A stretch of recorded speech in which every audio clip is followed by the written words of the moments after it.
안녕하세요. 올해 결혼을 앞두고 있는 30대 초반의 여자입니다. 마냥 행복하기만 할 시기인데 예비 신랑인 남자친구는 별것도 아닌 거라 하지만 저에게는 큰 문제라서 혼자서 소갈이 하듯이 고민하다가 이렇게 사연을 한번 보내보게 되었습니다.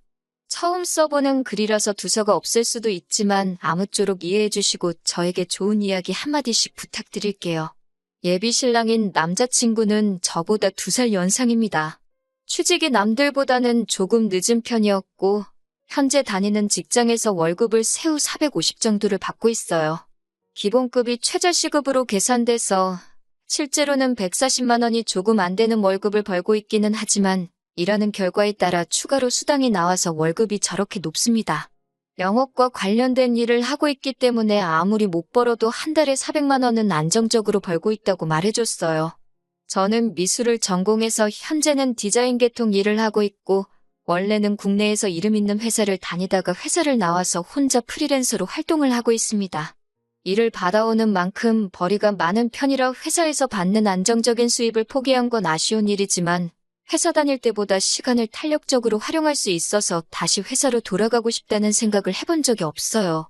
벌이는 평균적으로 한 달에 300만 원 근처를 오고 가고는 있지만 말씀드린 대로 시간을 엄청 탄력적으로 활용을 하고 있는 상황이고 제가 조금만 더 욕심낸다면 남자친구가 벌어오는 돈만큼을 저도 벌어올 수 있습니다.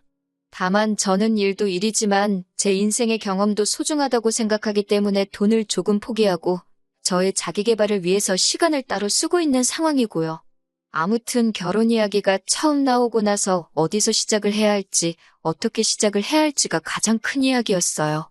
제 벌이가 들쑥날쑥하지만 남자친구도 제가 마음만 먹으면 자기가 벌어오는 만큼이나 그 이상을 벌 수 있다는 걸 알고 있었습니다. 한 달에 벌어오는 월급이 서로 비슷하다는 전제하에 각자 결혼을 위해서 돈을 얼마나 모았는지 물어보게 되었어요. 저는 대학 졸업하고 곧바로 취직을 해서 사회생활을 한 기간도 길었고 그 경력을 바탕으로 프리랜서 전향을 했던 것이기 때문에 모아놓은 돈이 그래도 꽤 많은 편이었어요. 프리랜서로 전향했을 때 수입이 없어질 수도 있다는 걸 대비해서 조금 무리해서 돈을 모았었거든요. 그래서 저는 결혼을 앞두고 7천만 원이라는 금액을 모아둔 상태였습니다. 남자친구가 모아놓은 돈은 제가 모아놓은 돈의 반도 되지 않았어요. 하지만 돈을 얼마나 모았는지는 중요하게 생각하지 않기로 했습니다. 다 각자만의 사정이 있는 법이고 남자친구가 저보다 나이는 많을지언정 사회생활 기간은 짧으니 당연히 돈을 덜 모았을 수도 있다고 생각했거든요. 중요한 건 지금 한 달 벌이가 나쁘지 않다는 것과 앞으로 둘이서 같이 모아갈 돈이 중요하다고 생각했어요. 각자 모아놓은 돈을 합치면 아파트까지는 아니어도 적당한 빌라 전세로 시작을 할 수 있었거든요. 남자친구도 빌라에서 전세로 시작하는 데에는 별다른 이견이 없었습니다. 서로의 연봉을 대충이나마 알고 있기 때문에 못해도 5년 뒤면 대출 끼고 30평대 아파트로 이사를 갈 수 있을 거라는 계산이 섰기 때문이에요.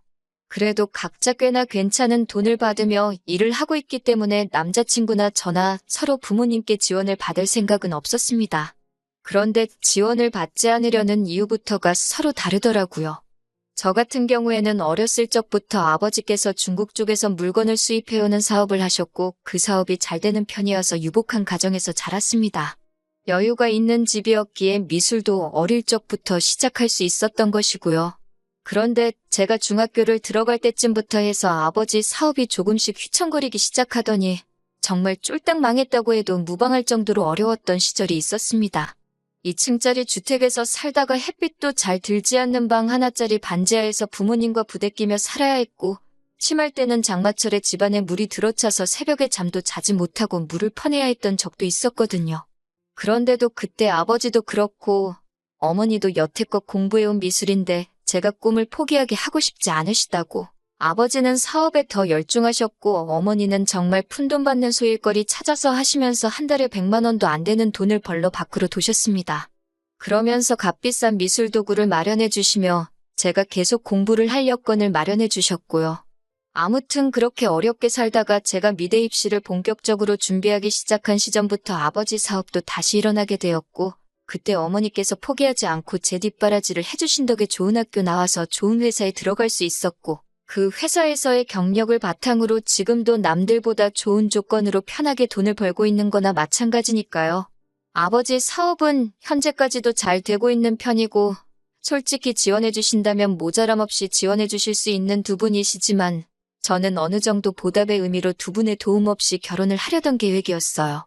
하지만 남자친구의 상황은 그게 아니더라고요. 남자친구의 경우는 정말 말 그대로 남자친구가 집안의 기둥 역할을 하고 있기 때문에 부모님의 지원을 기대할 수 없는 상황이었던 거예요. 그러면서 연애하는 동안은 제게 한 번도 말하지 않은 사실을 말해주더라고요. 사실 현재 남자친구가 받는 월급에서 월급날이 되면 자동으로 남자친구 부모님 통장으로 200만 원이 이체가 되고 있다고 하는 거예요. 그건 두 분의 생활비라고 하더군요. 사실 그 돈의 반이라고 해도 깜짝 놀랄 만한 액수인데 생각보다 많은 돈을 부모님께 드리고 있는 것 같아서 많이 놀랐어요. 하지만 그보다 저를 더 놀라게 한 건 남자친구는 우리가 결혼을 하게 되더라도 이 돈을 드리는 걸 그만두고 싶지 않다며 이어서 꺼낸 말이었습니다. 그렇게 하는 게 자식된 도리라고 너무나도 당연한 듯이 말하길래 아무리 그래도 그렇지 그건 좀 심하지 않는가 하고 생각하는 제가 잘못되었나 싶기까지 했어요. 월급이 상당한데 모아놓은 돈이 적은 이유가 따로 있었구나 싶었습니다. 남자친구 월급이 사실 또래에 비해서 적은 편이 아니라는 건 인정하지만 그렇게 큰 돈을 남자친구 부모님께 매달 드려야 한다면 남들보다 더 번다는 장점이 없는 거나 마찬가지가 되는 것 아니겠어요? 결혼을 상대방의 직업이나 그 사람이 가진 걸 보고 결정하는 건 가짜 결혼이나 마찬가지라고들 하시겠지만 그래도 제가 평생을 함께해야 할 배우자를 선택하는데 충분히 고려할 수 있는 부분이라고 생각하거든요.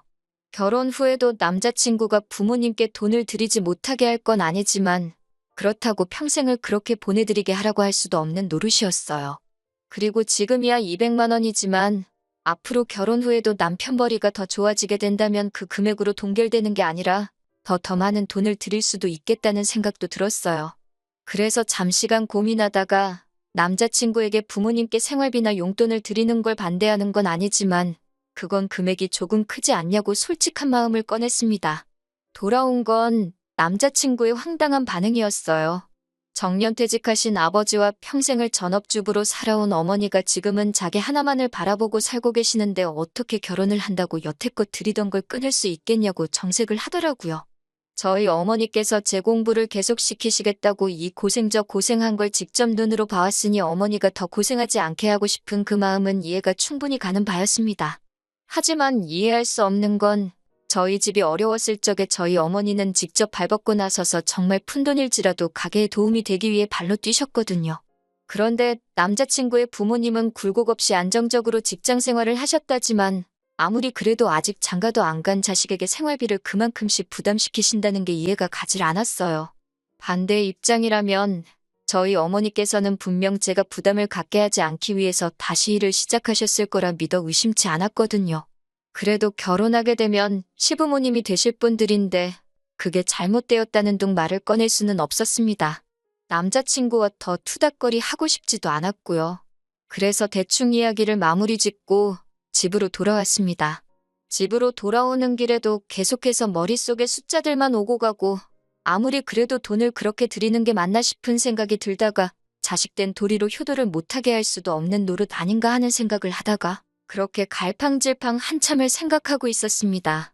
남자친구 말에 그러겠다 대답을 한 적이 없으니 남자친구도 제 대답을 기다리고 있을 거예요. 다행히 영업 관련 일을 하고 있는 남자친구 직업 특성상 이번 주 내내 도통 시간이 나지 않는다 하여 아직 대답은 하지 않았어요. 하지만 제가 언제까지 피한다고 피해지는 사이도 아니고 그렇게 하자고 하기도 그렇고 그렇게 하지 말자고 하기도 그런 상황입니다. 정말 어떤 대답을 하는 게 가장 좋을까 벌써부터 걱정이 되네요. 어떻게 해야 하는 게 좋은 건가요? 정말 머릿속에 생각이 많아 정리도 안 되고 스트레스만 쌓여갑니다. 안녕하세요. 남자친구가 결혼 후에 부모님께 생활비로 200씩 보내겠다는 말에 스트레스를 받고 있던 예비 신부입니다. 남자친구와 완벽하게 이별하게 되어서 후기를 보내달라는 요청에 이렇게 다시 한 번 더 펜을 들었습니다. 아무튼 남자친구와 그 이야기를 나눈 뒤로 어떻게 운이 좋았던 건지 남자친구의 일이 바빠져 시간을 벌 수 있었어요. 시간적으로 여유가 생겼지만 혼자서 고민하면 할수록 일만 복잡해지는 것 같고 뭐가 정답인지도 모르겠더라고요. 결국 혼자 고민하다가 이 사실을 부모님께 털어놓게 되었습니다. 부모님이 굉장히 안 좋아하실 거라고 생각했는데 생각외로 저희 부모님께서는 좋은 점만 봐주시려고 하더라고요. 젊은 사람이 하고 싶은 것도 많았을 텐데 그런 큰 돈을 부모님께 드리기까지 많은 고민이 있었을 거라 하시면서 말이지요. 결국 자기 부모에게 잘하는 사람은 배우자의 부모에게도 똑같이 효도를 할 것이라고 하시며 그래도 어른을 공경하는 사람을 사위로 받아들이게 되어 얼마나 다행이냐고 하시더라고요. 저희 부모님께서 제게 제안을 하나 하셨고 저는 그 제안을 듣자마자 이 기쁜 소식을 남자친구에게 알려야겠다 싶어서 그동안 이 핑계 저 핑계를 대며 만남을 피해왔던 남자친구에게 곧바로 연락을 했습니다.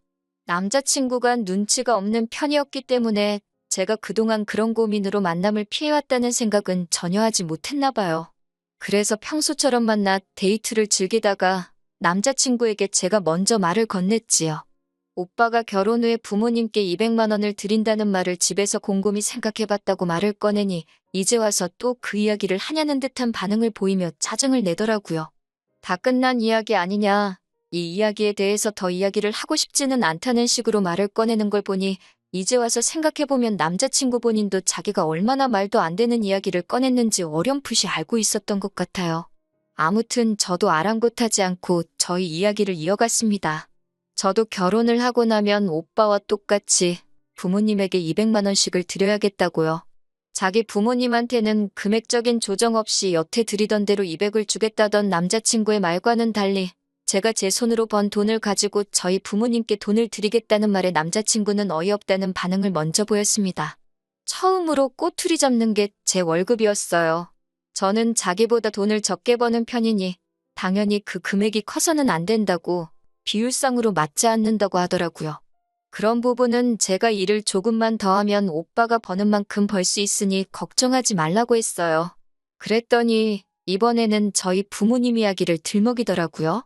자기 부모님은 아버지는 정년퇴직을 하셨고 어머니는 전업주부로 살아왔기에 자기가 돈을 드리는 게 당연하지만 저희 부모님 같은 경우에는 사업체도 가지고 있고 아직 현역이지 않으시냐. 형편도 좋으신데 저희 월급을 그만큼 보태나 안 보태나 큰 차이가 없는 거 아니냐고요. 그래서 저는 알겠다고 대답했습니다. 그리고 저희 부모님께서 하신 제안을 남자친구 앞에 꺼냈어요. 오빠가 부모님께 잘 하고 싶다는 말을 듣고 우리 부모님께서 집을 지원해 주시기로 했다고요. 그래서 집을 그냥 받는 대신에 오빠가 부모님께 주는 만큼의 돈을 저도 드리고 싶어서 꺼내본 이야기다 말해줬어요. 그랬더니 오빠는 당장에 한 달에 200만 원씩 드린다는 이야기를 저희 부모님과 이미 이야기를 나눴는지 물어보더라고요. 그런 이야기는 따로 나눈 적이 없다. 돈을 드리는 건 순전히 나 혼자만의 생각이다 이야기를 하니 안도의 한숨을 내쉬더라고요. 그러자 오빠는 저희 부모님이 여유가 돼서 집을 해주신다는데 너가 그런 큰 금액을 드릴 이유가 뭐가 있겠냐고 하더라고요. 요즘 100세 시대라는데 200만 원씩 40년을 드리면 1년 12달에 40년, 그 돈만 해도 10억이 가까운 돈이라면서 말도 안 되는 소리라고 하더라고요. 그 돈이면 그냥 대출 받아서 10억짜리 집을 사고 말겠다 하면서 저보고 계산을 못한다는 식으로 말을 하더라고요. 솔직히 어이가 없었습니다. 제가 그렇게 말을 꺼낸 것도 남자친구를 떠보기 위해 꺼낸 말이었는데 100세 시대 운운하면서 말도 안 되는 계산을 하는 게 어이가 없었어요.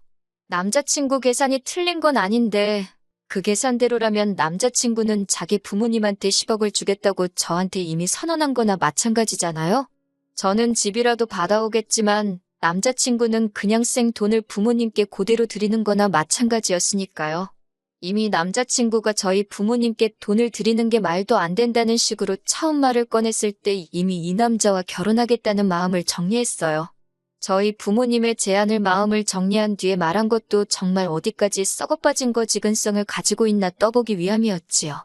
그런데 정말 제가 별소리 없이 부모님이 집을 해주신다는 제안까지 말을 해줬으니 아주 저부터 저희 부모님까지 호구 중에 호구를 잡았다고 생각했던 것 같아요. 자기가 하는 효도와 제가 하는 효도가 조건상으로는 똑같은데 부모님의 형편 따라 달라진다고 말하는 게 어이가 없었습니다.